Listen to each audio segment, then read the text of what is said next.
Now, he does breakfast radio in Adelaide. He writes for News Corp and The Australian. He runs around after a clutch of kids as well. But David Penberthy has also got time to catch up with us each week. Great to talk to you, Pembo. And you've even squeezed in a visit to the dentist today. You reckon you might be a little bit mumbly?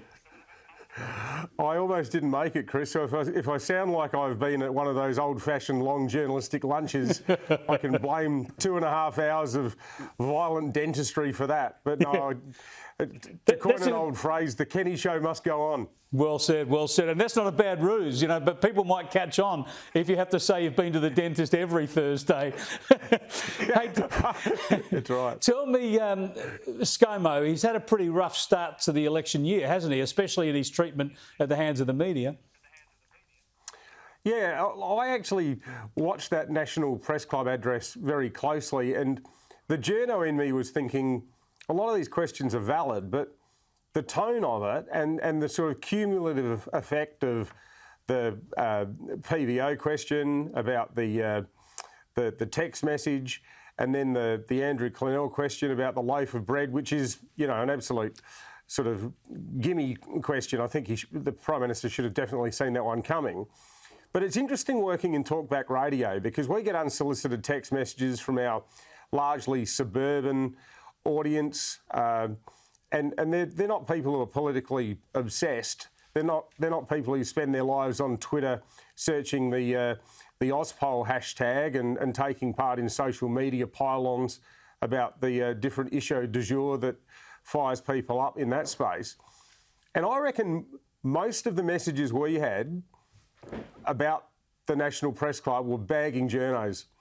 There were quite a few bagging ScoMo, and a lot of people, I think, for him, the bigger danger is that he hasn't looked like a strong leader, and he hasn't been able to look like a strong leader because the states have been calling the shots. Exactly. Because he doesn't look strong, I think a lot of people regard him as expendable. You know, it's not like, you know, people would sort of rally the troops in fear of losing someone like a John Howard or a Bob Hawke. You know, I think the big danger for him is people feel like life wouldn't be any better or worse if Scott Morrison wasn't the Prime Minister. Yeah, that's a pretty good bit of analysis, and partly because of his own introduction of the National Cabinet, he's almost made himself expendable. But he's obviously looking to sort of reintroduce himself to the Australian public because he's done a profile with 60 Minutes. We haven't seen it yet, but let's have a look at their promo that's out today.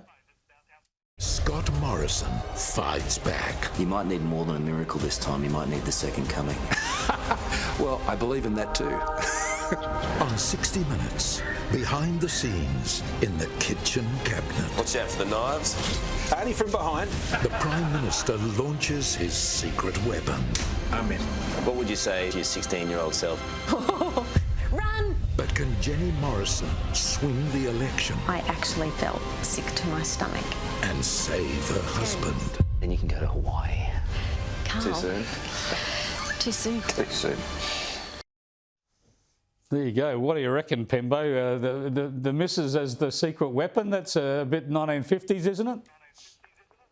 Well, I don't know. It might resonate with some people, and you know, there's still a very large number of people out there who like the idea of coherent family units and so forth. But you know, I think he does need to cast the net a bit wider, and maybe it's partially because of his staff, but I think that there's probably been a bit of a siege mentality, and that people on the Conservative side of politics have spent too long almost defining themselves by the screeds of things that they see on Twitter, and they actually need to spend more time. They should almost ignore it, you know, because absolutely, Conservatives, if they use Twitter the right way, they can actually regard it almost as a holding pen for people who already agree with each other. You know, that's the whole vibe of Twitter. People are there to show that they're also pure and right on. There's not much agreeing to disagree happening on social media. So I actually think the more he goes on things like 5AA, like our station, he's only been on 3 times, I think, in the last 18 months. the National Press Club showed that he hasn't got many friends in that room. He's got to find them somewhere else. And by friends, I don't mean sycophants. I just mean people who are actually going to give him a fair hearing. Yeah, and talk about the issues. Gotcha questions about text. Talk about the issues they're interested in. I mean, John Howard, you mentioned earlier, he was the master at using talkback radio, and he'd go on the tough ones as well, the ABC to get the attacks, and also some of the more supportive commercial radio. But that's. And I've had the conversations with him about that. Not only did that help him get messages out, he felt he got a lot of feedback himself because he was taking calls from your callers and the like. You get great insight into exactly what people are focused on. Let's talk a bit about Albo, though, and he's obviously got to really introduce himself as a potential Prime Minister to the Australian public. Here's a bit of his publicity. As the member for Greenlow and as Deputy Prime Minister and now as leader of the great Australian Labor Party, I did pick a side. Yours. He certainly remade himself, Pembo, and of course he had a wife and he has a son, but he's now divorced, so he's a single man. Maybe that's why the government would be playing up the family unit with the Prime Minister. Yeah, perhaps. I suppose that might be part of it. Hopefully we don't see too much in the way of one-upsmanship on either side of the divide in that context. But I think the interesting thing about Albo is for so long he was the guy who you'd turn on Rage at 1 o'clock in the morning on a Sunday and he'd be playing indie rock from the 1990s. He had a beer named after him on King Street, Newtown. He's the bloke you'd go and meet at some, awesomely dodgy Vietnamese restaurant on Illawarra Road. And there's so much of sort of knockabout Albo in the past that I think he's spent a lot of the last sort of year and a half trying to act more mature, more statesmanlike. And I actually think that he's done a pretty good job of that. I mean, I can remember in the 2004 election campaign, driving around in a car in Western Sydney and marginal seats up northern New South Wales.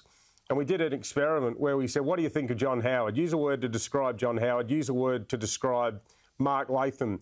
Invariably, the word random punters used to describe Mr Howard was all right, which is a hugely undervalued word in politics. Yes. But the word they used the most for Latham was they used 4 words. They said, bit of a rat bag. That was the strongest response re Latham.